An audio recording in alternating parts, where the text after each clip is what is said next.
دعا T V کو like کریں، چینل کو سبسکرائب کریں اور بیل آئیکن کا بٹن دبا دیں۔ شکریہ۔ الحمد للہ نحمده ونستعینه ونستغفره ونؤمن به ونتوکل علیہ ونعوذ باللہ من شرور انفسنا ومن سیئات اعمالنا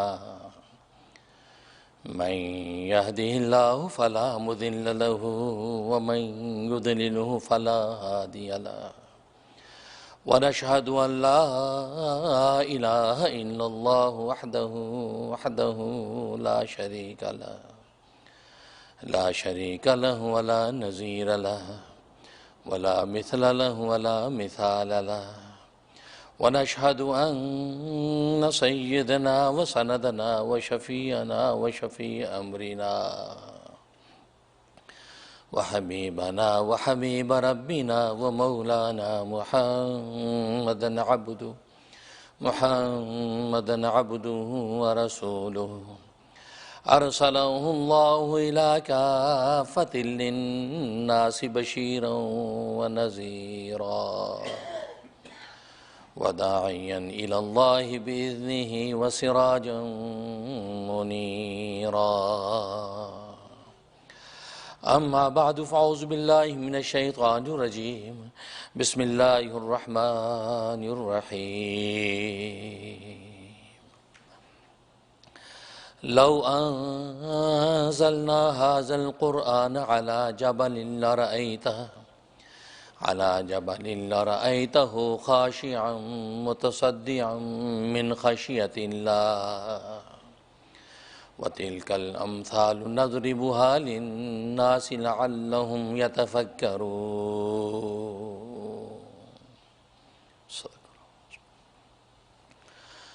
بزرگان محترم، برادران عزیز اور میری اسلامی بہنیں، اللہ تبارک و تعالیٰ نے آسمان و زمین کی اس کائنات میں جو بھی چیز پیدا کی ہے اس کا ایک ظاہر بنایا ہے اور ایک بنایا اس کا باطن۔ گویا کہ ہر چیز کی اللہ تبارک و تعالیٰ نے ایک ظاہری صورت قائم کی ہے، پھر اس کے اندر ایک حقیقت رکھی ہے۔ گویا کہ ایک ظاہری جسم ہر چیز کا نظر آتا ہے اور اس جسم کے اندر روح نظر آتی ہے۔ تو گویا کہ جسم اور روح، ان دو چیزوں کے ساتھ اللہ تبارک و تعالیٰ نے ہر چیز کو مرکب کر کے پیدا کیا ہے۔ اور عجیب بات یہ ہے کہ اللہ تبارک و تعالیٰ کی ظاہر کی جتنی تخلیق ہے اس کا تعلق اللہ کی صفت تکوین کے ساتھ ہے، اور جو باطن کی جتنی صفات ہیں اس کا تعلق اللہ کی صفت تشریح کے ساتھ ہے۔ گویا کہ تکوینی اور تشریح ان دونوں اعتبار سے لے کر اللہ تبارک و تعالیٰ چلتے ہیں۔ تو گویا کہ ظاہری مادی جتنی کائنات ہمیں نظر آتی ہے تو یہ تو گویا کہ تکوینی کائنات ہے، اس لیے کائنات کو کائنات کہا جاتا ہے کہ وہ لفظ تکوین سے ہے کہ ظاہری طور پر نظر آنے والی مادی کائنات، اور دوسری تشریح کائنات ہے۔ تشریح کائنات کا تعلق روح کے ساتھ ہے، باطن کے ساتھ ہے۔ گویا کہ یہ اللہ تبارک و تعالیٰ کی وہ صفت ہے کہ جس کے ذریعے سے انسانوں کی اخلاق اور تربیت اور علم کے اندر ترقی کے راستے متعین کرتے ہیں۔ تو گویا کہ اللہ تبارک و تعالیٰ کی دو صفات دنیا کے اندر نظر آتی ہیں، ایک اللہ کا کام اور دوسرا اللہ کا کلام۔ اللہ کے کام کا تعلق ظاہری کائنات کے ساتھ ہے، کہیں بلند آسمان نظر آتے ہیں، کہیں وسیع زمین نظر آتی ہیں، کہیں جو پروقار پہاڑ نظر آتے ہیں، کہیں آبشار اور دریا اور سمندر نظر آتے ہیں۔ یہ ساری کی ساری تکوینی کائنات ہے جو اللہ تبارک و تعالیٰ نے پیدا کر رکھی ہے۔ یہ سب اللہ کا کام ہے۔ اللہ نے بلند آسمان بنا دیے، وسیع زمین پھیلا دی، اور اسی طریقے سے جو اللہ تبارک و تعالیٰ نے کائنات کے اندر چھوٹی بڑی جتنی چیزیں نظر آتی ہیں، کہیں عالم جمادات ہے، کہیں عالم نباتات ہے، کہیں عالم معدنیات ہے، کہیں عالم حیوانات ہے، کہیں عالم انس و جنات ہے، کہیں عالم ملائکہ سماوات ہے۔ تو گویا کہ یہ ساری کی ساری یہ مادی کائنات جو نظر آتی ہے یہ سب اللہ تبارک و تعالیٰ کا کام ہے، اور اللہ تبارک و تعالیٰ کے کام کی علامت یہ ہوتا ہے کہ اس جیسا کوئی دوسرا کر نہیں سکتا۔ دیکھو اللہ تبارک و تعالیٰ نے انسان کا سر بنایا ہے، اور سر کے اوپر انسان جب ٹوپی پہنتا ہے تو ٹوپی انسان نے اپنے ہاتھ سے خود بنائی ہے، سر انسان نے نہیں بنایا، ٹوپی انسان نے بنائی ہے، پگڑی انسان نے بنائی ہے، تاج انسان نے بنایا ہے، اور ان تاجوں جیسے ہزاروں تاج انسان بنا سکتا ہے، ان ٹوپیوں جیسی ہزاروں ٹوپی انسان سی سکتا ہے، لیکن اللہ تبارک و تعالیٰ کے بنائے ہوئے سر جیسا ایک سر نہیں بنا سکتا۔ آنکھیں اللہ تبارک و تعالیٰ نے بنائی ہیں، اس پر چشمہ رکھتا ہے انسان تو چشمہ انسان نے بنایا ہے، انسان چشمے جیسی اینک جیسی ہزاروں اینکیں بنا سکتا ہے، لیکن اللہ تبارک و تعالیٰ کی بنائی ہوئی آنکھ جیسی ایک آنکھ نہیں بنا سکتا۔ کان اللہ تبارک و تعالیٰ نے بنائے ہیں، لیکن جب وہ کان کے اوپر جو انسان چشمہ رکھ لیتا ہے یا کان کے اندر اور بندے لٹکا لیتی ہے تو اس کی حسن و خوبصورتی کے لیے ان بندوں جیسے ہزاروں بندے بنا سکتی ہے، ہزاروں ان کانٹوں جیسے کانٹے بنا سکتے ہیں، لیکن کان جیسا کان جو ہے انسان نہیں بنا سکتا۔ تو گویا کہ ایک ایک چیز کو آپ دیکھتے چلے جائیں، ہاتھ اللہ تبارک و تعالیٰ نے بنایا ہے، انگلیاں اللہ تبارک و تعالیٰ نے تخلیق کی ہیں، ان کی اندر خوبصورتی کے لیے انگوٹھی انسان پہنتا ہے، انگوٹھیاں ہزاروں انسان بنا سکتا ہے، لیکن اللہ تبارک و تعالیٰ کی بنائی ہوئی انگلی جیسی انگلی نہیں بنا سکتا۔ تو گویا کہ انسان اپنے پورے جسم کا جائزہ لے تو اس کو پتہ چلتا ہے کہ جو کام اللہ تبارک و تعالیٰ نے کیا ہے اس جیسا کام کوئی دوسرا انسان کر نہیں سکتا۔ تو جیسے اللہ تبارک و تعالیٰ کے کام کی دلیل و علامت یہ ہے کہ اس جیسا کوئی دوسرا بنا نہیں سکتا، بالکل اسی طریقے سے اللہ تبارک و تعالیٰ کے کلام کی علامت یہ ہے کہ اللہ تبارک و تعالیٰ کا کلام جب سامنے آتا ہے تو انسان اس جیسا کلام بنا نہیں سکتا ہے۔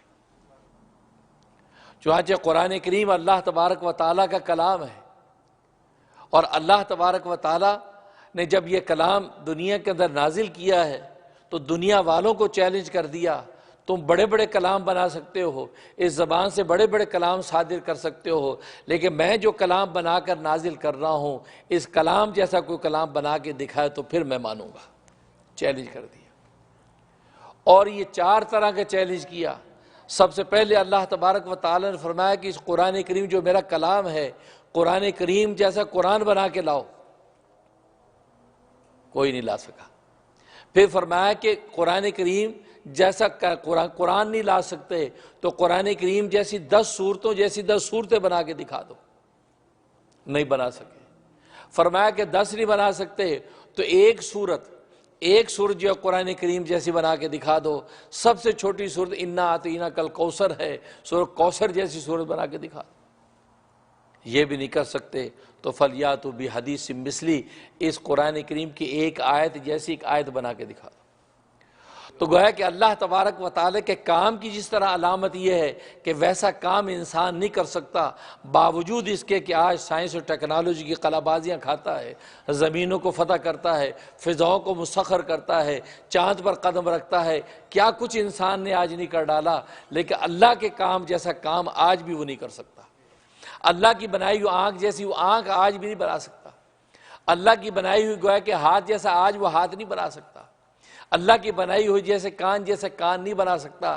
تو معلوم یہ ہوا کہ جیسے اللہ تبارک و تعالیٰ کے کام جیسا کوئی کام نہیں کر سکتا تو اللہ تبارک و تعالیٰ جیسا کلام بھی لانے کی کسی کو تاب نہیں ہے، اور وہ کلام اللہ تبارک و تعالیٰ کا قرآن کریم ہے۔ کیونکہ ایک بات یاد رکھیں، پہلے اللہ تبارک و تعالیٰ نے جتنی آسمانی کتابیں اتاری ہیں وہ گویا کہ مجازی معنی میں تو ان کو اللہ کا کلام کہتے ہیں، لیکن حقیقت میں وہ اللہ تبارک و تعالیٰ کا کلام نہیں ہے۔ اس لیے کہ کلام کی ڈیفینیشن یہ ہے ما یتکلم بھی، جس کو متکلم نے خود پڑھا ہو، زبان سے جاری کیا ہو، اس کو کلام کہتے ہیں۔ اور پہلی جتنی آسمانی کتابیں ہیں، بھلے وہ تورات ہے، بھلے انجیل ہے، بھلے زبور ہے، صحائف شیس ہے، صحائف ابراہیمیہ ہیں، جتنے بھی صحائف ہیں وہ کوئی بھی ایسے کلام نہیں کہ جس پر اللہ تبارک و تعالی نے تکلم فرمایا ہے۔ واحد ایک کلام ہے یعنی قرآن کریم، یہ وہ کلام ہے کہ جس کی اللہ تبارک و تعالیٰ نے باقاعدہ تلاوت فرمائی ہے، اور اپنی زبان مبارک سے جیسی زبان اللہ تبارک و تعالیٰ کے شان کے ساتھ مناسب ہے، اللہ تبارک و تعالیٰ نے اس کلام کو پڑھ کے سنایا ہے۔ تو گویا کہ اصل میں حقیقی معنی میں اگر کوئی کلام اللہ کا ہے تو وہ صرف اور صرف قرآن کریم ہے۔ ہاں، لکھی ہوئی کتاب کو بھی اسی کا کلام کہا جاتا ہے۔ تورات اللہ تبارک و تعالیٰ نے تختیوں پہ لکھوا کر وہ حضرت موسیٰ علیہ السلام کے حوالے کر دی۔ انجیل کے لیے مضمون اللہ تبارک و تعالیٰ نے عیسیٰ علیہ السلام کے دل میں ڈال دیا، انہوں نے اپنے الفاظ میں اس کو آگے بیان کر دیا۔ لیکن قرآن کریم وہ واحد کلام ہے کہ جس پر اللہ تبارک و تعالیٰ نے باقاعدہ تکلم فرمایا، باقاعدہ آپ نے کلام اس پر فرمایا، گفتگو فرمائی۔ یہ اللہ تبارک و تعالیٰ کا کلام، اس کلام کو جو خصوصیت ہے، اللہ تبارک و تعالیٰ کی ذات کے ساتھ کسی دوسرے کلاموں کو یہ خصوصیت حاصل نہیں ہے۔ اور آپ یہ بات جانتے ہیں، کلام الملوک ملوک الکلام، بادشاہوں کا کلام کلاموں کا بادشاہ ہوتا ہے۔ اللہ تبارک و تعالیٰ کا کلام جو بادشاہوں کے بادشاہ کا کلام ہے، تو ظاہر ہے کہ کلام پھر سارے کلاموں کا بادشاہ ہے۔ یہ قرآن کریم، یہ اتنی عظیم الشان کتاب ہے۔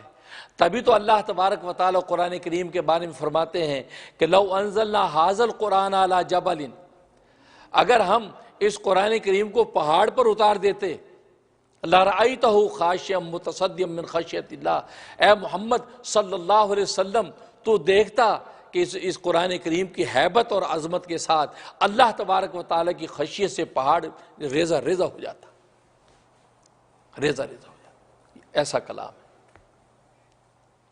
اس لیے جیسا کہ گزشتہ جمعے میں میں نے قرآن کریم کی تلاوت کے ظاہری آداب بتائے تھے کہ اس کے ظاہری آداب یہ ہیں، آج اس کے باطنی آداب بتانے ہیں کہ اس کے کچھ باطنی آداب تلاوت کرنے تھے۔ تلاوت کرنے کے باطنی آداب، ان میں سے پہلا ادب یہ ہے کہ کلام اللہ کی عظمت آپ کے دل کے اندر ہو۔ جب آپ قرآن کریم کی تلاوت کرنے لگیں تو آپ کا دل قرآن کریم کی عظمت کے سامنے جھکتا ہوا ہو، آپ کا دل اس کے سامنے جھک جائے۔ جیسے دنیا کے اندر آپ کسی عظیم الشان شخص کے کلام کو دیکھتے ہیں تو آپ بڑی عظمت کے ساتھ، بڑی پاکیزگی و نفاست کے ساتھ اس کلام کو پڑھنے کی کوشش کرتے ہیں۔ تو قرآن کریم کی جب تلاوت کرنے لگیں تو قرآن کریم کی عظمت اپنے قلب پر طاری کر لیں کہ یہ اللہ تبارک و تعالیٰ کا کلام، اور یہ اتنا عظمت والا کلام کہ اگر پہاڑوں پر اتار دیا جاتا تو پہاڑوں کے پرخچے اڑ جاتے، پہاڑ اپنی جگہ ٹھہر نہیں سکتے تھے۔ یہ تو سرکار دو عالم صلی اللہ علیہ وسلم کی لطف و عنایت، سرکار دو عالم صلی اللہ علیہ وسلم کی رحمت للعالمین کا صدقہ ہے کہ آج یہ قرآن کریم ہم سنتے ہیں، ہمارے دل پھٹتے نہیں، ہمارے کلیجے جو ہے ریزہ ریزہ نہیں ہوتے، بلکہ ہمارے کان اس کلام کو سن لیتے ہیں اور ہمارے دلوں کو سہار لیتا ہے۔ یہی بات تو قرآن کریم میں اللہ تبارک و تعالی نے فرمائی، اِنَّا عَرَضْنَا الْأَمَانَةَ عَلَى السَّمَاوَاتِ وَالْأَرْضِ وَالْجِبَالِ، کہ ہم نے یہ کلام الہی کی امانت، یہ وحی الہی کی امانت آسمانوں کے سامنے پیش کی، کس امانت کا بوجھ تم اٹھا لو۔ ہم نے زمینوں پر پیش کی، زمینوں نے انکار کر دیا، آسمانوں پر پیش کی، آسمان اس کے سامنے لرزنے لگے۔ ہم نے پہاڑوں پر پیش کی کہ اس کلام الہی کی امانت تم اٹھا لو، وہ فَأَبَيْنَا أَن يَحْمِلْنَهَا، سب نے انکار کر دیا، نہیں، یہ ایسی ہیبت والی، ایسی عظمت والی یہ امانت ہم نہیں اٹھا سکتے، ہم کمزور۔ وَأَشْفَقْنَا مِنْهَا، کانپنے لگے اس کلام الہی کی عظمت کو دیکھ کر، اس کی ہیبت اور اس کی کبریائی دیکھ کر کانپنے لگ گئے۔ فَأَبَيْنَا أَن يَحْمِلْنَهَا فَأَشْفَقْنَا مِنْهَا، اس کانپنے لگے۔ اور صاف وَحَمَلَ الْإِنسَان، لیکن انسان نے اس بوجھ کو اٹھا لیا، انسان نے کلام الہی کی اس بوجھ کو لے لیا، اس وحی کی امانت کو انسان نے اپنے قلب پہ برداشت کر لیا۔ اب اللہ تبارک و تعالی نے انسان کو گویا کہ وہ استعداد عطا فرما دی کہ کلام الہی کا وزن اس نے بتا لیا۔ یہ وہ کلام الہی ہے کہ بڑے طاقتور پہاڑ اس کے سامنے کانپ اٹھے، بلند آسمان اس کے سامنے تھر تھر لرز رہے، زمین اس کے سامنے پیچھے ہٹ گئی ہے۔ کوئی اس یہ کلام الہی اللہ تبارک و تعالی نے ہماری جھولی میں ڈال دیا۔ سرکار دو عالم صلی اللہ علیہ وسلم کے صدقے و طفیل سے ہماری جھولی میں کلام الہی ڈال دیا، اور یہ وہ کلام الہی کہ خود اللہ تبارک و تعالی نے اپنی زبان سے تلاوت کیا۔ اور حدیث میں آتا ہے جب آپ نے تلاوت کیا تھا، اللہ نے جب عالم ملکوتی میں اس کو تلاوت کیا تو عالم ملکوتی اس کے سننے کی تاب نہیں لا سکے، بے ہوش ہو گئے، پورا عالم ملکوتی بے ہوش ہو کے گر گیا، ایون حضرت جبرائیل علیہ السلام بھی بے ہوش ہو کے گر گئے۔ اس کے جب ہوش آیا تو سب سے پہلے حضرت جبرائیل کو ہوش آیا، اس کے بعد ملائکہ ہوش میں آئے تو اس پر کیا پوچھتے ہیں ملائکہ جبرائیل سے کہ ماذا قال ربک، رب نے کیا کہا؟ یہ جو کلام تھا اس کی عظمت ایسی مدہوشی طاری ہو کہ ہم سن نہیں پائے، کیا کہتا ہے رب؟ حضرت جبرائیل نے فرمایا قال ربک حق، قال الحق، اللہ تبارک و تعالی نے حق کہا، جو کہا بالکل حق کہا۔ تو کہنے کا مقصد یہ وہ کلام الہی ہے جو اللہ تبارک و تعالی نے ہماری جھولی میں ڈال دیا ہے، اور ہمیں صبح شام اس کلام الہی کی تلاوت اور اس کی زیارت کا موقع ہے۔ تو جیسے میں نے اس کے ظاہری آداب بتائے تھے گزشتہ جمعے میں، آج اس کے باطنی آداب میں سے پہلا ادب یہ ہے کہ اس کلام الہی کی عظمت آپ کے قلب پر چھائی ہوئی ہو۔ جب اس قرآن کو پڑھنے کے لیے بیٹھیں تو پہلے ایک لمحے کے لیے مراقبہ کر کے اس کی عظمت اپنے قلب کے اوپر یہ طاری کر لیں کہ میں کیا پڑھنے لگا ہوں۔ یہ کوئی معمولی چیز نہیں پڑھنے لگا، یہ کلام الہی پڑھنے لگا ہوں جو اتنا عظمت والا کلام کہ جس کے سامنے پہاڑ نہیں ٹھہر سکتے۔ اور اس کا اندازہ آپ اس واقعے سے لگائیے کہ موسیٰ علیہ السلام نے جب اللہ تبارک و تعالی سے درخواست کی تھی، اور یہ پورا قرآن کریم میں واقعہ موجود، سورۃ اعراف میں اللہ تبارک و تعالی نے ذکر فرمایا کہ موسیٰ علیہ السلام نے درخواست کی تھی، کیا فرمایا تھا؟ ربی ارینی انظر الیک، اے میرے رب میں تجھے دیکھنا چاہتا ہوں، مجھے اپنا آپ دکھا، اے رب مجھے اپنا آپ دکھا، درخواست کر رہے ہیں۔ تو اللہ تبارک و تعالی نے فرمایا قال لن ترانی، تو ہرگز مجھے نہیں دیکھ سکے گا، تو مجھے ہرگز نہیں دیکھ سکے گا، لیکن اگر تو اصرار کرتا ہے تو پھر تو اس پہاڑ کی طرف دیکھ، اس پہاڑ کی طرف دیکھ، اگر یہ پہاڑ اپنی جگہ پر قائم رہ گیا فَإِنِ اسْتَقَرَّ مَكَانَهُ فَسَوْفَ تَرَانِي، اگر یہ پہاڑ جو میرے کلام اترنے کی وجہ سے اور میرے انوارات کی تجلی کی طاقت کو برداشت کرتے ہو اگر یہ پہاڑ اپنی جگہ قائم رہ گیا تو فَسَوْفَ تَرَانِي، تو مجھے دیکھ لے گا، یہ فرمایا۔ اور موسیٰ علیہ السلام درخواست کر دی تھی کہ مجھے اپنا آپ دکھائیے، تو اللہ تبارک و تعالی نے فرمایا کہ موسیٰ پھر تیار ہو جائیے، میں اپنا آپ تجھے دکھاتا ہوں، میں صرف اپنی تجلی و انوارات اس پہاڑ پہ ماروں گا، پہاڑ اگر قائم رہ گیا تو سمجھ لے تو بھی دیکھ لے گا۔ اللہ اکبر۔ اللہ تبارک و تعالی نے تقریباً 7 فرسخ، یعنی جس کو 7 میل کہنا چاہیے، 7 میل کا پورا ایریا بالکل گھٹا ٹوب اندھیرا کر دیا، اور سخت سردی اور اندھیرا۔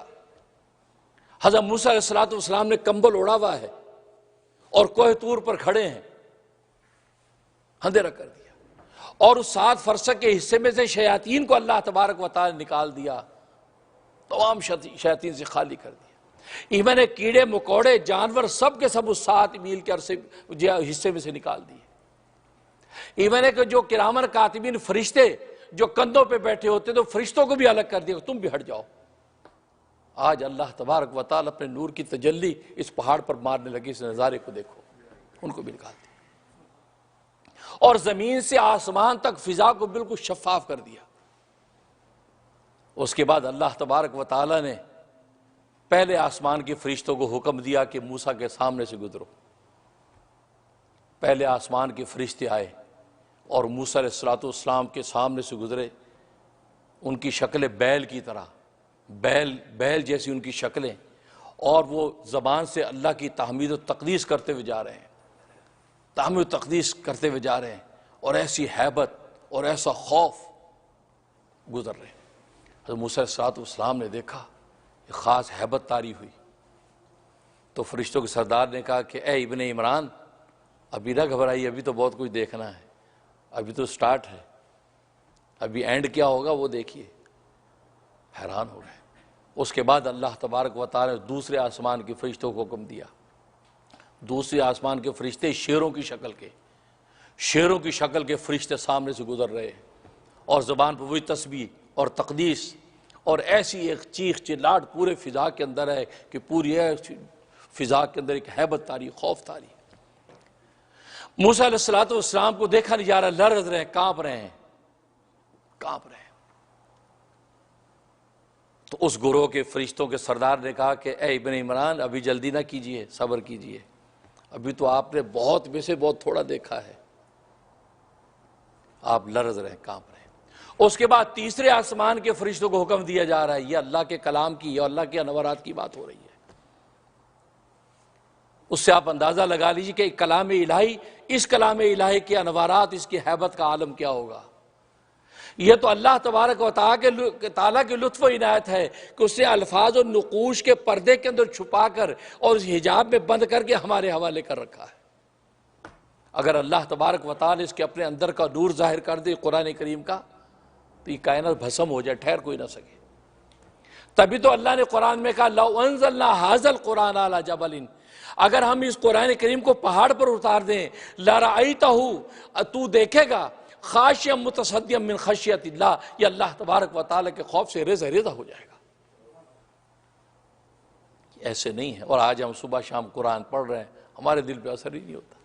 اسے اندازہ کرو کوئی کمی ہم میں ہے، کوئی ہم میں کمی ہے، ورنہ پہاڑ جس کے ریزہ ریزہ ہوں اور رب کائنات اس کی خبر دے، جو سچا ہے، صادق ہے، مصدوق ہے، وہ یہ خبر دے کہ پہاڑ ریزہ ریزہ ہو جائے گا، پرخچے اڑ جائے گا، یہ کلام اتر آئے۔ تو تیسرے آسمان کے فرشتوں کو حکم دیا، وہ بھی شیروں کی شکل کے، اور وہ پہلے سے زیادہ ہیبت ناک وہ گزر رہے ہیں، اور وہ تسبیح و تقدیس ان کی زبان پر ہے۔ اب تو موسیٰ علیہ السلام کے خوف کا عالم یہ ہے کہ اندر سے ہڈیاں چٹکنے لگیں، کانپ رہے ہیں، رو رہے ہیں، اور تمنا کر رہے کہ کاش میں یہ درخواست ہی نہ کرتا، میں کیا درخواست کر بیٹھا ہوں، اور کہاں آ کے پھنس گیا ہوں، پریشان ہو رہے ہیں۔ تو سید الملائکہ فرشتوں کے سردار کہتا صبر کیجئے ابن عمران، جب آپ نے درخواست کر ہی دی، اب اللہ تبارک و تعالیٰ پورا کریں گے، آگے دیکھیے ہوتا کیا۔ پھر چوتھے آسمان کے فرشتوں کو حکم دیا، چوتھے آسمان کے فرشتے سامنے سے گزرے، جن کی شکلیں پہلے والے فرشتوں سے الگ، ان کی ہیبت اور دبدبے کا عالم یہ ہے کہ نگاہ نہیں پڑتی ہے، نگاہ نہیں پڑتی ہے، ایسا خوف۔ اور وہ فرشتے بھی اسی طریقے سے اللہ تبارک و تعالی تقدیس و تحمید کرتے ہوئے گزر رہے ہیں۔ حضرت موسیٰ علیہ السلام زار و قطار رو رہے ہیں، آہوزاری کر رہے ہیں، اور سید الملائکہ تسلی دے رہے ہیں کہ نہیں صبر کیجئے، ابھی آگے دیکھیے کیا ہوتا ہے۔ پھر پانچویں آسمان کے فرشتے آتے ہیں، پانچویں آسمان کے فرشتے سامنے سے گزرتے ہیں، ان کی ہیبت کا عالم یہ ہے کہ موسیٰ علیہ السلام تو زار و قطار رو رہے ہیں اور آہوزاری کر رہے ہیں، اور کہ اے رب ذوالجلال، مجھے آپ بھلا نہ دیجئے، مجھے میری نصرت و تائید آپ چھوڑ نہ دیجئے، ورنہ جو میں تو مر جاؤں گا، میں یہاں سے اگر نکلتا ہوں تو جل جاؤں گا، اور اگر کھڑا ہوتا تو مر جاؤں گا، اے رب ذوالجلال میری حفاظت کیجیے۔ کہاں پر ہیں؟ پانچویں آسمان کے فرشتے گزر رہے ہیں، ہیبت طاری ہے۔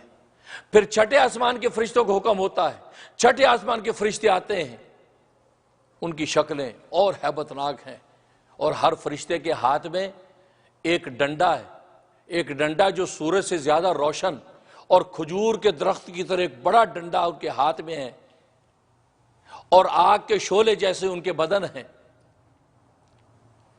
ہیں، اور وہ ڈنڈا جو ہے وہ آگ کا لے کر گزر رہے ہیں، اور کیا تسبیح پڑھ رہے ہیں، سبوح قدوس رب الملائکۃ والروح، سبوح قدوس رب الملائکۃ والروح رب العزت ابدا لا یموت، یہ تسبیح پڑھتے ہوئے گزر رہے ہیں۔ جب یہ تسبیح سنی تو موسیٰ علیہ السلام نے بھی یہ تسبیح پڑھنا شروع کر دی، سبوح قدوس رب الملائکۃ والروح رب العزت ابدا لا یموت، یہ تسبیح شروع کر دی۔ اس کے بعد پھر ساتویں آسمان کے فرشتے گزرتے ہیں، اور ساتویں آسمان کے فرشتے کون؟ جو وہ فرشتے جو عرش الہی کو اٹھائے ہوئے ہیں، اللہ تبارک و تعالیٰ ان کو حکم دیا کہ میرے عرش الہی کو اٹھا کے لے چلو، وہ عرش الہی کو اٹھا کر سامنے آتے ہیں۔ اب جیسے عرش الہی کو اٹھا کر سامنے آتے ہیں تو عرش الہی کے نور کی تجلی جو پہاڑ کے اوپر جیسے پڑتی ہے، پہاڑ کے پرخچے اڑ جاتے ہیں، پہاڑ ٹھہر نہیں سکتا۔ عرش الہی کے نور کی تجلی پڑتی، پہاڑ ریزہ ریزہ ہو جاتا ہے، اپنی جگہ ٹھہر نہیں سکا، کیونکہ قرآن نہیں کہا تو فَإِنِ اسْتَقَرَّ مَكَانَهُ، اگر یہ پہاڑ اپنی جگہ ٹھہرا رہا تو فسوف ترانی، پھر تجھے دیکھ لے گا، تو مجھے دیکھ لے گا۔ ڈھپ دیا۔ یہ کلام الہی، یہ جو ہمارے ہاتھوں میں ہے، یہ تو تورات کے کلام کی بات ہو رہی ہے۔ اس کلام الہی کا دعویٰ قرآن نے ایسے نہیں کیا کہ لو انزلنا ھذا القرآن علی جبل، پہاڑوں پہ اتار دیں یہ کوہ کاف کے پہاڑ ریت بن جائیں، ٹھہرے نہ۔ اور یہ حدیث میں آتا ہے، ایک اور یہ کہ کتنا اللہ تبارک و تعالی نے اپنے انوارات کی تجلی چھوڑی تھی۔ نبی کریم صلی اللہ علیہ وسلم فرماتے ہیں کہ یہ چنگلی، آپ کی یہ چنگلی کے آدھے پورے جتنے نور کی تجلی چھوڑی تھی، اور وہ بھی 70,000 نور کے پردے تھے۔ 70,000 نور کے پردوں میں سے اتنے سے نور کی تجلی ماری تھی کہ پہاڑ اپنی جگہ ٹھہر نہیں سکا۔ موسیٰ علیہ السلام گر گئے، بے ہوش ہو گئے۔ اور ایک قول کے مطابق فرمایا کہ سوئی کے ناکے جتنا نور کی تجلی پھینکی تھی اللہ تبارک و تعالی۔ اور ایک قول میں آتا ہے کہ ایک درہم کی مقدار، 70,000 نور کے پردوں میں سے ایک درہم کی مقدار، اتنا سا نور کی تجلی اللہ تبارک و تعالی ڈالی، اور پہاڑ ٹھہر نہیں سکا، پہاڑ ٹھہر نہیں سکا۔ عبداللہ ابن عباس رضی اللہ تعالیٰ فرماتے ہیں کہ جیسے اس نور عرش کی تجلی پڑی تھی پہاڑ کے اوپر، پہاڑ اپنی جگہ سے ہل گیا اور وہ چل پڑا۔ اب وہ چل پڑا اور چلتا چلتا سمندر کے اندر جا گرا، اور فرمایا کہ آج تک وہ چل رہا ہے، آج تک چل رہا ہے، کیونکہ قرآن میں اللہ نے کہا تھا فَإِنِ اسْتَقَرَّ مَكَانَهُ، اگر یہ پہاڑ اپنی جگہ ٹھہرا رہا تو فَسَوْفَ تَرَانِي، موسیٰ تو مجھے دیکھ لے گا۔ لیکن پہاڑ آج تک پھر ٹھہر نہیں سکا، کیونکہ اللہ تبارک و تعالیٰ کی نور کی تجلی ایسی پڑی ہے، اس کے اندر ٹھہرنے کی تاب نہیں رہی۔ اس کلام الہی کو جو قرآن کی شکل میں ہمارے ہاتھوں میں، آپ اس کی عظمت کا اندازہ لگا لیں۔ پہاڑ آج تک ٹھہر نہیں سکا۔ اللہ کے نور عرش کی تجلی کی طاقت کا عالم دیکھو، پہاڑ کے اندر تاب نہیں ہے۔ اس لیے عبداللہ ابن عباس فرماتے ہیں کہ وہ چلتا چلتا چلتا چلتا سمندر میں گر گیا ہے، اور سمندر میں ابھی بھی چل رہا ہے، کیونکہ اللہ تبارک و تعالیٰ کے نور عرش کی تجلی جب اس کے اوپر پڑی ہے، اب اس کے اندر ٹھہرنے کی تاب نہیں رہی، وہ ٹھہر نہیں سکتا۔ تبھی تو اللہ نے کہا فَإِنِ اسْتَقَرَّ مَكَانَهُ، اے موسیٰ اگر یہ پہاڑ اپنی جگہ ٹھہرا رہا تو فَسَوْفَ تَرَانِي، تو مجھے دیکھ لے گا۔ اللہ جانتے ہیں کہ میرے نور عرش کی تجلی جب اس کے اوپر پڑے گی تو اس کے اندر ٹھہرنے کی تاب نہیں ہوگی، تاب نہیں ہوگی۔ یہ ہے اللہ کا کلام، یہ اللہ کے کلام کی، اللہ کے انوار کی طاقت۔ فَإِنِ اسْتَقَرَّ مَكَانَهُ فَسَوْفَ تَرَانِي، ٹھہر نہیں سکتا۔ تو اللہ تبارک و تعالی نے موسیٰ علیہ السلام جب وہ بے ہوش ہو گئے ہیں، پھر روح الامین نے ان کو اٹھایا، اور جیسے آپ ہوش میں آئے ہیں تو سب سے پہلے کیا قرآن کہہ رہا ہے، سب سے پہلے انہوں نے فرمایا قال تبت الیک، اے اللہ مجھے میری توبہ، مجھے معاف کر دیے، میں نے بغیر آپ کی اجازت سے آپ سے یہ سوال کر لیا کہ اپنا آپ دکھا دیجیے۔ میں نے دیکھنے کی تمنا تو کر لی، لیکن تیرے حسن و جمال کو دیکھنے کی تاب تو تھی نہیں میرے اندر۔ خواہش تو کر لی کہ مجھے دکھا دے، لیکن میرے اندر طاقت و استعداد تو تھی نہیں میں تجھے دیکھ پاؤں۔ جب تو نے اپنا تھوڑا سا نور کا تجلی مجھ پہ ڈالی ہے تو میں خود اپنے حواس میں نہیں رہا۔ پیغمبر توبہ کر، تبت الیک، اے اللہ مجھے معاف کرے، میں توبہ کرتا ہوں، میں توبہ کرتا ہوں۔ وَأَنَا أَوَّلُ الْمُسْلِمِينَ، اور میں سب سے پہلے تیرے فرما برداروں میں داخل ہوتا ہوں، کیونکہ امت میں پیغمبر سب سے پہلی اللہ کا فرما بردار ہوتا ہے، سب سے پہلے وہی خدا کے سامنے جھکتا ہے۔ کہا کہ میں تیرے ماننے والوں میں سب سے پہلا میں ہی ہوں۔ یہ موسیٰ جیسا جلو قدر پیغمبر آج ہمہ شمہ کہہ دیا اللہ ہے تو نظر کیوں نہیں آتا، ہمیں دکھا تو دو۔ ارے تیرے پیغمبر موسیٰ نے کہا تھا کہ مجھے دکھا دو، خدا نے کہا دکھانے کو تو میں دکھا دوں لیکن تو دیکھ نہیں پائے گا۔ اس کے جمال جہاں آرا کو دیکھنے کی تمنا تو تم کرتے ہو، لیکن تمہاری آنکھوں میں وہ تاب کہاں ہے کہ تم اس جمال کو برداشت بھی کر سکو۔ پیغمبر موسیٰ علیہ السلام کے جیسا جلو قدر پیغمبر برداشت نہیں کر سکا، تو اور میں کیا برداشت کریں گے؟ اسے خود کہا لن ترانی، تو مجھے نہیں دیکھ پاؤ گے۔ موسیٰ علیہ السلام نے سب سے پہلے یہ کہا مجھے معاف کر دیجیے، معاف کر دیجیے۔ تورات اٹھا کے دیکھی تو تورات کے اندر امت محمدیہ کے فضائل بیان ہو رہے ہیں۔ اللہ اکبر۔ اس کے اندر کہا کہ آخر میں خیر الامم آئے گی، اس کے اوصاف بیان ہوئے۔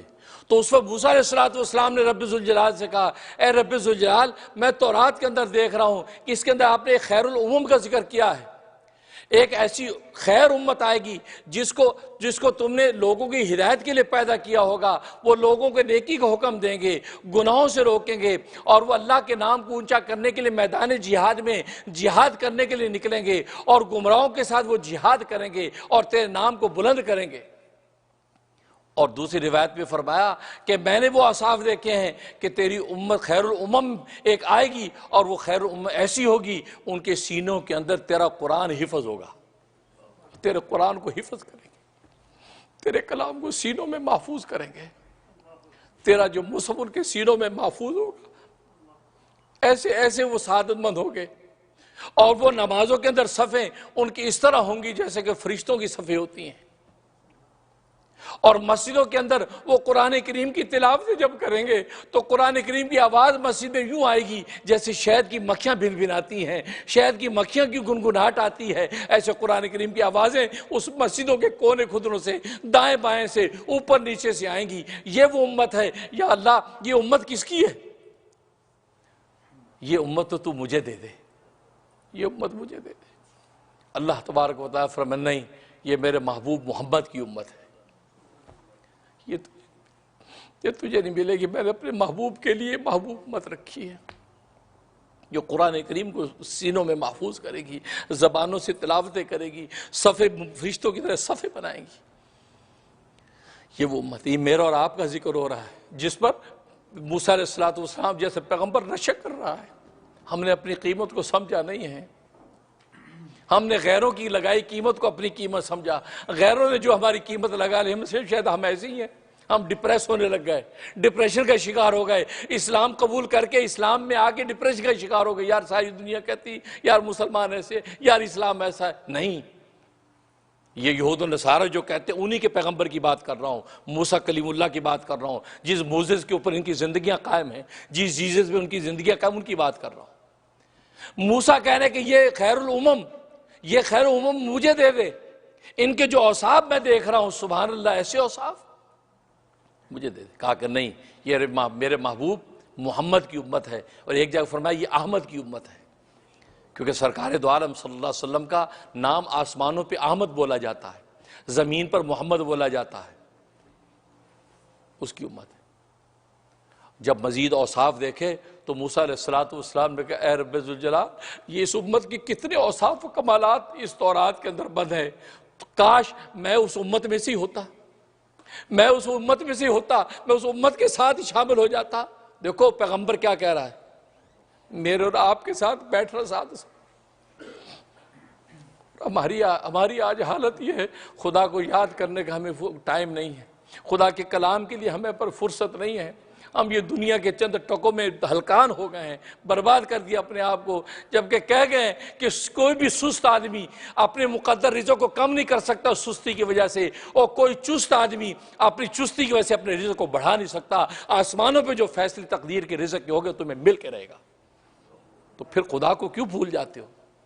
فَفِرُّوا إِلَى اللَّهِ، اللہ کہے بھاگو، اللہ کی طرف بھاگو، اپنی دکانوں دفتروں کی اپنی فارمیلٹی پوری کرو، لیکن بھاگو اللہ کی طرف۔ اللہ کی طرف بھاگنے سے نہ روکو، تمہیں جو رزق ہے وہ لکھ دیا گیا ہے، ماں کے پیٹ میں ابھی ٹھہرا ہی تھا نطفہ، اس وقت سے اللہ تبارک و تعالیٰ تمہارے کو مقدر کر دیا ہے۔ یہاں تک فرمایا کوئی سست آدمی گھر بیٹھا رہے، مل اس کو بھی جائے گا، بظاہر لگے گا یار پتہ نہیں کہ ملے گا، مرنے سے پہلے پورا رزق ملے گا، وہ لیکن حکم دے دیا کہ بھی کمانا بھی ہے، دکانیں کھولنی ہیں، ہمارے ذمہ ایک کام لگا دیا، بس یہ کرنا آپ نے، آپ وہ کرتے رہیں، لیکن اس کرنے کا مطلب یہ نہیں ہے اپنے مقام کو بھول جاؤ۔ تمہارا وہ مقام ہے کہ موسیٰ علیہ السلام جیسے پیغمبر ہماری صحبتوں کی تمنا کر رہا ہے، کاش اس امت کے ساتھ بیٹھنے کا مجھے موقع مل جائے۔ جب یہ صورتحال دیکھی تو اللہ تبارک و تعالیٰ سوچا کہ موسیٰ کا دل تو بہت ہی غمزدہ ہو گیا ہے، میرا جلیل القدر پیغمبر، ایک تو ان کے اوصاف دیکھے، امت مانگ رہا ہے یہ امت مجھے دے دے، میں نے کہا یہ تو محبوب کی امت ہے، پھر کہا اس امت میں مجھے شامل کر لے، یہ تو اتنا جو ہے ڈیسپریٹ ہو رہا ہے، یہ اتنا زیادہ جو ہے یہ بے چین ہو رہا ہے۔ تو اللہ تبارک و تعالی نے موسیٰ علیہ السلام کو 3 خوشخبریاں سنائیں۔ 3 خوشخبریاں سنائی۔ پہلی خوشخبری یہ سنائی کہ اے موسیٰ، میں نے تجھے سارے انسانوں میں سے اپنی رسالت کے لیے چن لیا ہے، تجھے رسالت کے مقام پر فائز کیا ہے۔ خود قرآن میں کہا ان اصطفیتک برسالتی، میں نے اپنی رسالت کے لیے تجھے چن لیا۔ وبکلامی، اور دوسری خوشخبری یہ دی کہ تجھے میں نے اپنے کلام کے لیے چن لیا ہے، تو اللہ کا کلیم ہے، میں تجھ سے کلام کروں گا، تو مجھے سنائے گا، میں تجھے سناؤں گا۔ یہ شرف تجھے دیا ہے، کسی اور کو نہیں دیا۔ پہلا تجھے رسالت کے مقام پہ فائز کیا، دوسرا تجھے کلیم اللہ کے مقام پہ فائز کیا، اور تیسری خوشخبری آگے جا کے قرآن کریم میں اللہ نے سنا دی، وہ من قوم موسیٰ، کہ موسیٰ کی قوم میں سے بعض لوگ ایسے ہوں گے کہ وہ ہدایت کے اوپر چلتے رہیں گے اور عدل و انصاف کے ساتھ فیصلے کریں گے۔ تیری امت میں بھی ایسے لوگ ہوں گے، وہ من قوم موسیٰ، سارے نہیں، اس سے من تبعیضیہ ہے۔ تبعیضیہ کا مطلب بعض لوگ ہوں گے یہود و نصارہ کے اندر جو عدل اور انصاف کا فیصلہ کریں گے، جو ہدایت اور راہ راست کے اوپر چلنے والے ہوں گے۔ فرمایا تیری قوم میں بھی ہدایت اور راہ راست پہ چلنے والے ہوں گے، انصاف کرنے والے ہوں گے، ظالم نہیں ہوں گے۔ یہ 3 خوشخبریاں سنی تو موسیٰ علیہ السلام حدیث میں آتا ہے خوب دل سے خوش ہو گئے کہ الحمدللہ، شکر ہے کہ میری امت میں بھی ایسے لوگ ہیں کہ جو امت محمدیہ کے ساتھ کچھ مشابہت رکھتے ہوں گے۔ میرے دوستو بزرگوں، اس سے اندازہ کرو یہ کلام الہی کیا چیز ہے۔ اللہ تبارک و تعالیٰ نے یہ قرآن کریم کی جو دولت دی، دیکھو اللہ تبارک و تعالیٰ کے کلام کی عظمت دیکھیے، اور یہ قرآن کریم کس طریقے سے اترتا ہے، حدیث میں موجود ہے۔ اب ایک سورۃ کہف ہے، ایک سورۃ کہف جب نازل ہوئی تو 70,000 فرشتے لے کر اترے، اس کو 70,000 فرشتے سورۃ کہف کو لے کر اترے ہیں۔ اس سے آپ اندازہ لگا لیجئے اس سورۃ کہف کے انوارات کا عالم، اس انوارات کی ہیبت کا عالم، اس کے وزن کا عالم کیا ہوگا کہ 70,000 فرشتے دے کر بھیجنے پڑے۔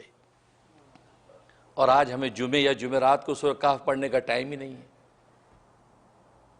سوچتے ہیں آپ پڑھ لیں گے، دیکھیں گے، جبکہ حدیث میں آتا ہے جو سورۃ کہف پڑھ لیتا جمعے کو، اگلے جمعے تک کہ اللہ تبارک و تعالیٰ سارے گناہ معاف کر دیتے، اور ایک جمعے سے اگلے جمعے تک وہ سورۃ کہف اس لیے نور ہی نور رہتی ہے، اور اس کی ہر چیز کے اللہ تبارک و تعالیٰ کفایت کر دیتے۔ انسان اپنی مادی زندگی کے نفع کے لیے پڑھ لے، جسے سورہ یاسین پڑھ لی، فرمایا اللہ تبارک و تعالیٰ اس کو دل کو سکون ایسا عطا فرما دیتے ہیں کہ دنیا کی کوئی چیز ایسا دل کو سکون نہیں دے سکتی۔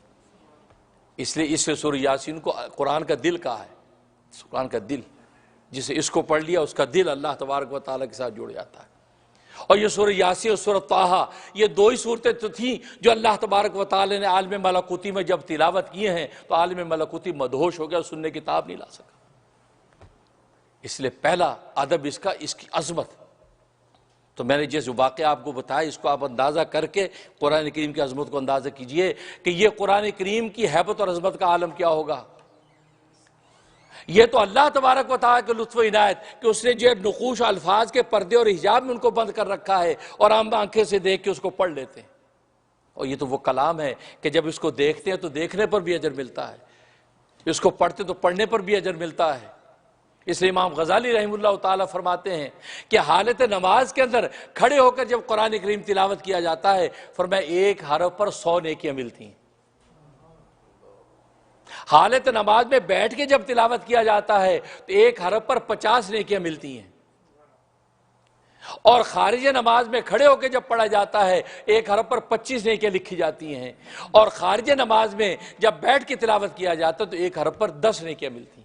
اور 10 نیکیوں کی روایت آپ ذات کو معلوم مشہور ہے، اور یہ 100 کو آپ 10 کے ساتھ ملٹیپلائی کریں، کیونکہ اللہ تبارک و تعالیٰ کے ہاں 1 نیکی کا 10 گنا ثواب ملتا ہے، اور 10 کے ساتھ ملٹیپلائی کریں 100 کو، اور پھر اگر اخلاص اور آپ کی تڑپ اور آپ کی دل کی چاہت ایسی ہوگی تو اللہ تبارک و تعالیٰ اس 100 کو 700 سے بھی ملٹیپلائی کر سکتے ہیں۔ اس سے میرے دوست بزرگوں، قرآن کریم کو نہ بھولو۔ قرآن کریم سارے خزانوں کا خزانہ ہے، اور یہ ایسے انوارات ہیں، اور آپ اس کی تلاوت تھوڑی تلاوت کرو، کم تلاوت کرو، یہ عجیب کلام ہے۔ 1 آیت کے اندر بھی وہی مزہ ہے جو 10 آیتوں کے اندر ہے۔ یہ قرآن کی تلاوت، اللہ اکبر۔ صحابہ کرام رضوان اللہ علیہم اجمعین کو جب اس کی کلام کی تلاوت کا لطف لگا ہے تو پھر دشمن کے تیر کھا رہے ہیں اور حالت نماز میں کھڑے ہیں، تیر لگ رہے ہیں، لیکن سورہ کہف کی تلاوت نہیں چھوٹ رہی۔ اور آج ہم چھوٹی سی تکلیف کی وجہ سے، چھوٹی ٹینشن کی وجہ سے قرآن کی تلاوت چھوڑ، نہیں، ساری تکلیفیں قرآن کی تلاوت نہیں تو ختم کرنی ہے۔ اس لیے کلام الہی کی عظمت دل کے اندر بٹھا کر تلاوت کرو۔ قرآن کی تلاوت کرنے بیٹھو، قرآن پہلے کھول کے سامنے آنکھیں بند کر کے چند لمحوں کے لیے بیٹھ جاؤ، اس کے بارے میں سوچو کس کا کلام ہے، کیا نوارات ہیں، کیا بیری کیا حیثیت ہے، اس کی لطف و عنایت میری زبان پہ اس کو جاری کیا ہے۔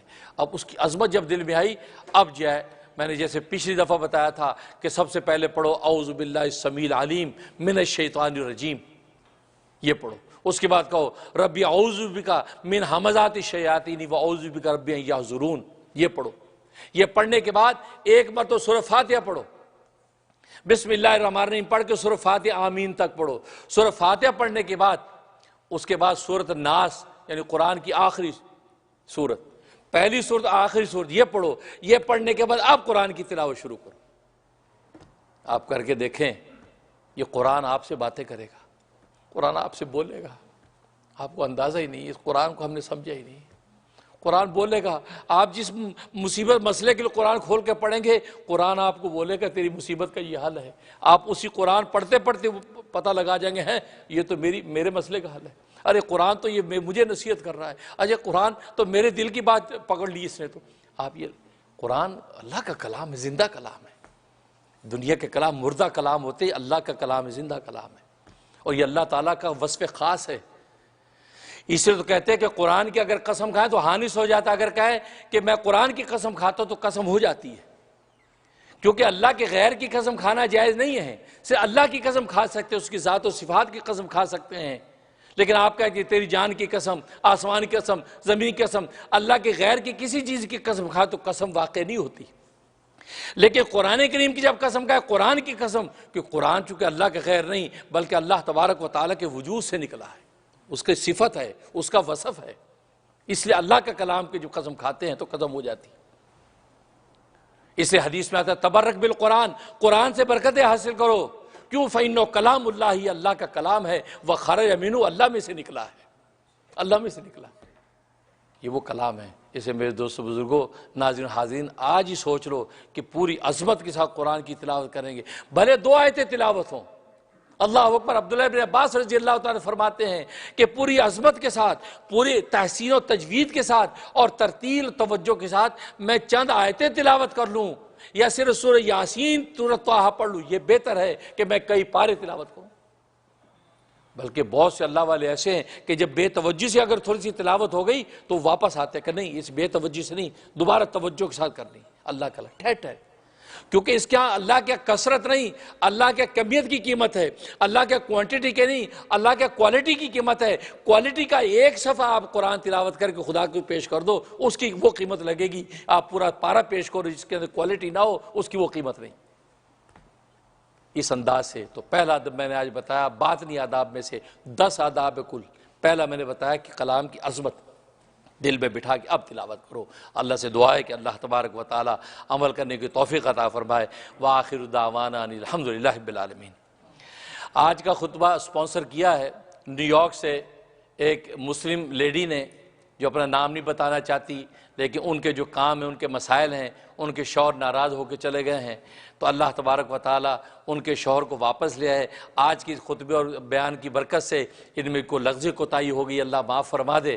اس کی برکت سے اللہ تبارک و تعالیٰ ان کے شوہر کو خیر خوشی کے ساتھ ان کے پاس واپس لے آئے، اور جو مالی تنگی اور پریشانی ان کو لاحق ہیں، اس قرآن کریم کی برکت سے اللہ تبارک و تعالیٰ ان کی پریشانیاں مالی دور فرما دے اور ان کے آل اولاد کو خوب برکت عطا فرمائے، آمین یا رب العالمین۔